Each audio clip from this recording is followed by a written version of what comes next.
کہاں تمام کروں. مجھے پرنئے انگلش صاحب نے میرے پرانوں پر بوجھ ڈالتے ہوئے کہا ہے کہ صرف میں 2 منٹ بات کروں گی.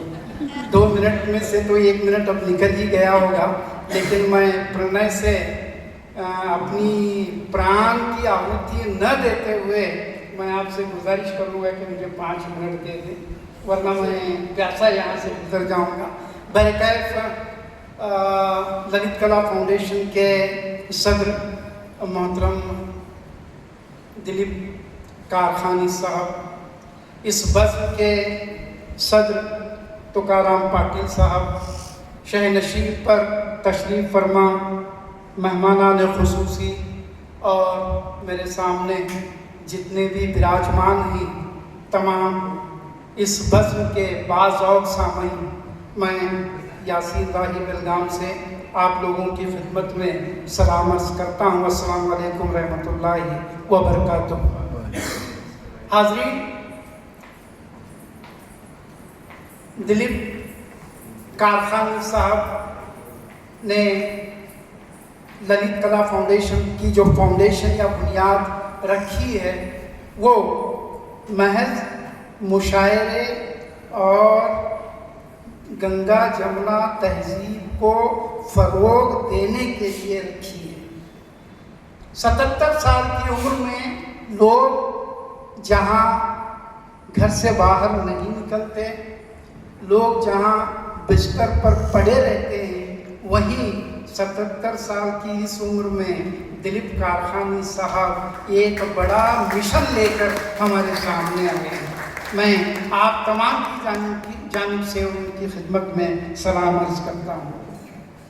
اردو جس کے تعلق سے کہا گیا کہ یہ ایک سیکولر زبان ہے، جیسے کہ میڈم نے کہا محفل سخن کا انہوں نے ذکر کیا، تو اردو جو ہے یہ ایک سیکولر زبان ہے. اور مجھے کہہ لینے دیں کہ اردو گنگا جمنی تہذیب کی ایک بہت بڑی مثال ہے.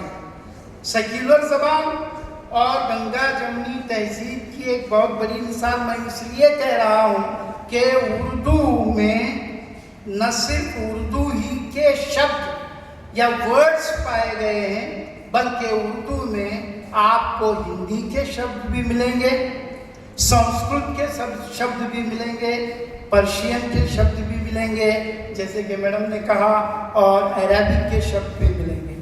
گویا اردو جو ہے نا یہ ایک گلدستہ ہے مختلف زبانوں کا، مختلف لینگویجز کا، کہ یہ لینگویجز اپنی خوشبو سے اپنے سننے والوں کو، اپنے پڑھنے والوں کے ذہنوں کو معطر کر رہی ہے. یہ وہ زبان ہے. عموماً کہا جاتا ہے کہ اردو مسلمانوں کی زبان ہے، لیکن نہیں دوست، اردو مسلمانوں کی زبان نہیں ہے. اردو ہندوؤں کی بھی زبان ہے، سکھوں کی بھی زبان ہے، عیسائیوں کی بھی زبان ہے. میں کتنے نام گناؤں آپ کو. ہزاروں غیر مسلم ایسے ہیں جنہوں نے اردو کو سیڑھی بنا کر آسمان کی بلندیاں انہوں نے چھوا ہے. پنڈت دیا شنکر نسیم کا نام آتا ہے، پھر رگھوپتی صاحب فراق گورکھپوری کا نام آتا ہے، رمانند ساگر کا نام آتا ہے، برج نارائن چکبست کا نام آتا ہے.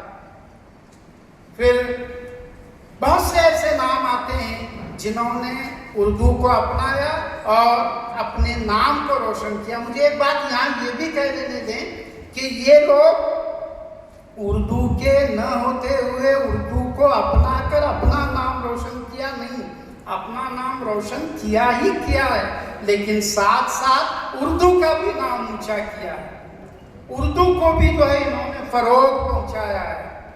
چنانچہ گنگا جمنی تہذیب کی، جیسے کہ میں نے کہا، اس سے بڑی مثال ہمارے سامنے اور کوئی نہیں ہے.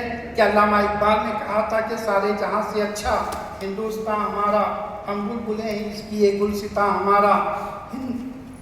آپس میں بھائی آپس میں بھائی ہندو ہیں، مسلم ہیں، سکھ ہیں، عیسائی ہیں، جو آپس میں بھائی بھائی کی طرح رہتے ہیں۔ فراق گورکھپوری اردو اور ہندی دونوں زبانوں کے چاہنے والے تھے، اس لیے انہوں نے اردو اور ہندی کو اپنی شاعری میں اپنایا اور ہندو اور مسلمانوں کو ایک پلیٹ فارم پر لانے کی انہوں نے کوشش کی۔ ایک اور نام میں لینا چاہوں گا،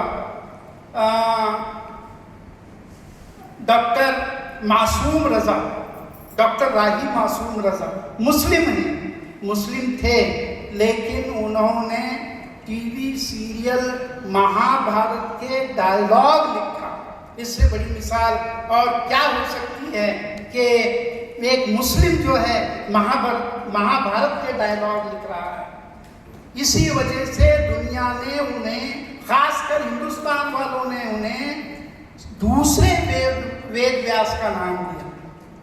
اگر ہم 200 سال پیچھے چلے جائیں، 1822 میں کلکتہ سے ایک اردو اخبار نکلا، جامع جہاننما، جس کے ایڈیٹر، آپ متعجب ہوں گے، آپ تعجب کریں گے کہ جس کے ایڈیٹر جو ہے وہ ہندو تھے۔ ہندوستان کا پہلا اردو اخبار اور ایڈیٹر ہندو، ہری ہر دت ان کا نام تھا۔ کتنی مثال میں آپ لوگوں کے سامنے گنگا جمنی تہذیب کے فروغ میں آپ لوگوں کے سامنے رکھوں۔ ڈیئر فرینڈز، عزیز دوستو، زیادہ وقت نہیں ہے، ورنہ پیچھے سے پھر ایک چٹھی میرے نام کی بھی پرنئے بھیج دیں گے۔ اس سے پہلے کہ پرنئے وہ چٹھی بھیجیں، میں آپ لوگوں سے وداعی 2 منٹ میں لینا چاہوں گا کہ سر سید احمد خان نے کہا تھا کہ ہندوستان ایک خوبصورت دلہن ہے اور ہندو مسلم جس کی 2 خوبصورت آنکھیں۔ ہندوستان ایک خوبصورت دلہن ہے اور ہندو مسلم 2 خوبصورت آنکھیں ہیں۔ اگر ان دونوں آنکھوں